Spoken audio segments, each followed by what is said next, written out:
नववीची मुलं मागे सर का अजून? आठवीच्या मुली सगळ्या मिक्स व्हा,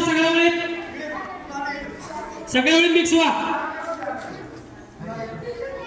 हा झाले सर. हा नववी सर झाले काय बापू?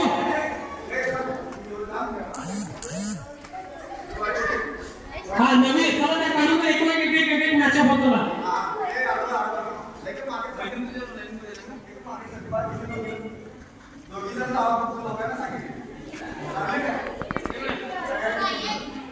चला नववीच्या मुली सगळ्या वेळेस चला एक सिक्वेन्स नुसार. तुम्ही या सिक्वेन्स नुसार इथं उभं राहायचं. परत इथं आले इथं येऊन पुढे आल्यानंतर तुम्हाला दिलेला विषय आणि त्यावर तुम्ही काय चर्चा केलाय तो सगळा अगदी सारासार तो विषय समजावून इथं सांगायचा. प्रत्येक ग्रुपमधल्या तुमच्या प्रत्येक विद्यार्थ्याच्याकडून ॲडवाइस जी असेल ती ऐकली जायची तुमची जबाबदारी. लक्षात घ्या. तुम्ही ग्रुप लीडर असून तुम्हाला हा विषय किती चांगल्या प्रकारे समोर ठेवता येईल हा प्रयत्न तुम्ही करायचा आणि प्रत्येक ग्रुपमधल्या चर्चेला तुम्ही कमांड करून तुम्ही हे सॉल्व्ह.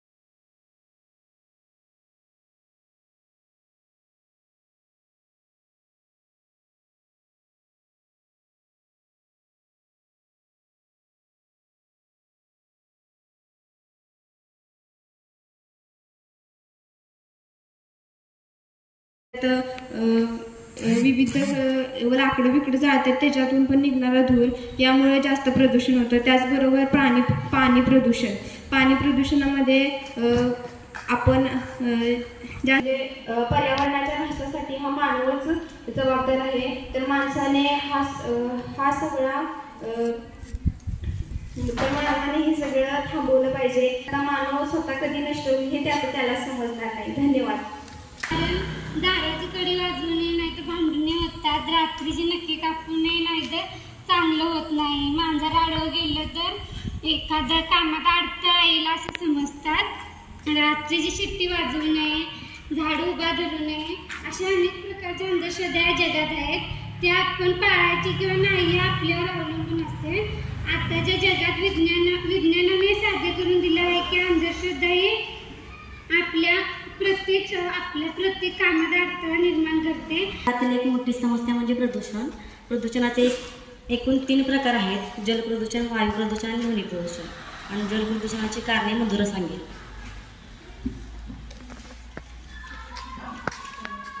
प्रदूषणाची काही कारणे: पाण्यात कचरा टाकल्यामुळे किंवा नदीत कचरा टाकल्यामुळे जलप्रदूषण होते. कारखान्यातील सांडपाणी किंवा इतरत्र आपण कपडे धुतो, गुरांना धुतो.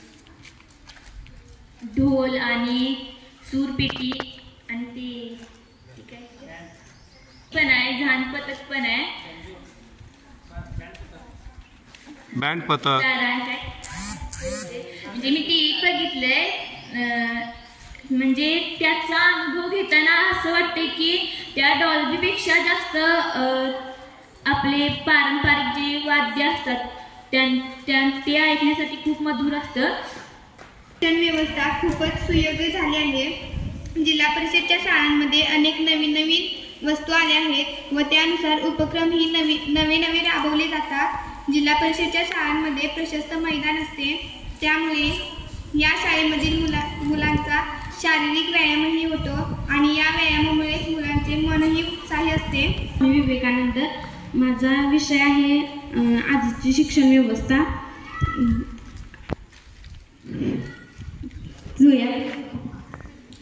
नमस्कार, माझे नाव जयजय पाटणकर.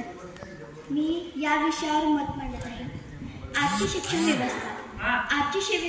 व्यवस्था ही पूर्वीपेक्षा खूप वेगळी आहे. पूर्वी शिक्षणाचे महत्त्व खूप कमी होते. पूर्वी असे मानत जायचे की शिक्षणाचा हक्क फक्त मुलांना आहे. मुली घरकाम करणार, बाटुकलीचा खेळ खेळणार. मुलांना शिक्षण घेऊन शेतीचे प्रकार तिथं सांगितले जायचं. म्हणजे असलं नाही गणित, इंग्रजी तिथं तेव्हा पण तसं शिक्षण घेतलं जात नव्हतं.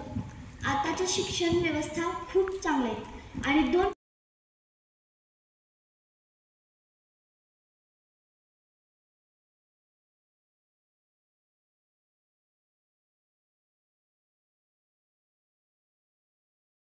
देशात स्त्री व पुरुष यांची संख्या समान असली पाहिजे. स्त्रियांना पुरुषांप्रमाणेच जन्मदाच हक्क दिले पाहिजे.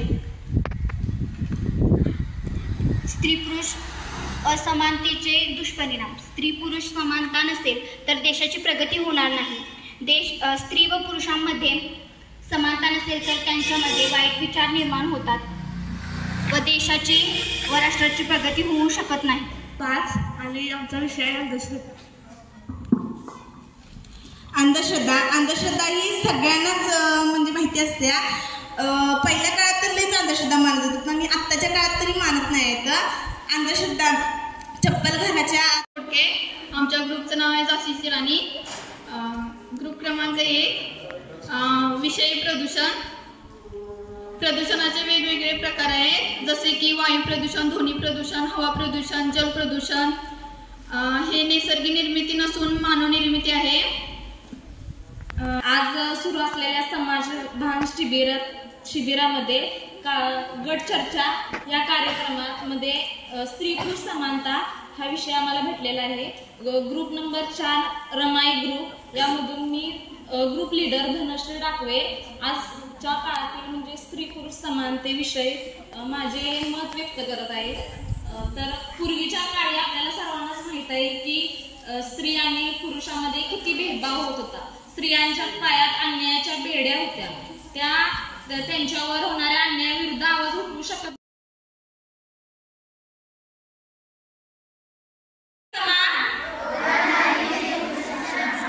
स्त्री पुरुष एक समान, स्त्री पुरुष एक समान, मुलगा मुलगी एक समान.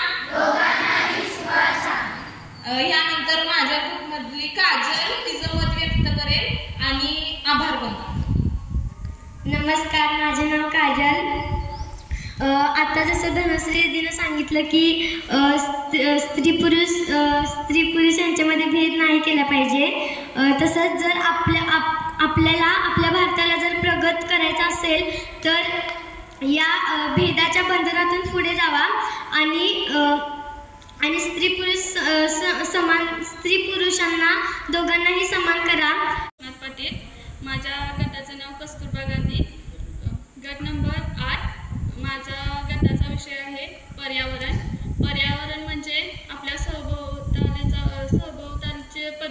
परिस्थिती होय. पर्यावरणातील घटक म्हणजे झाड, पक्षी,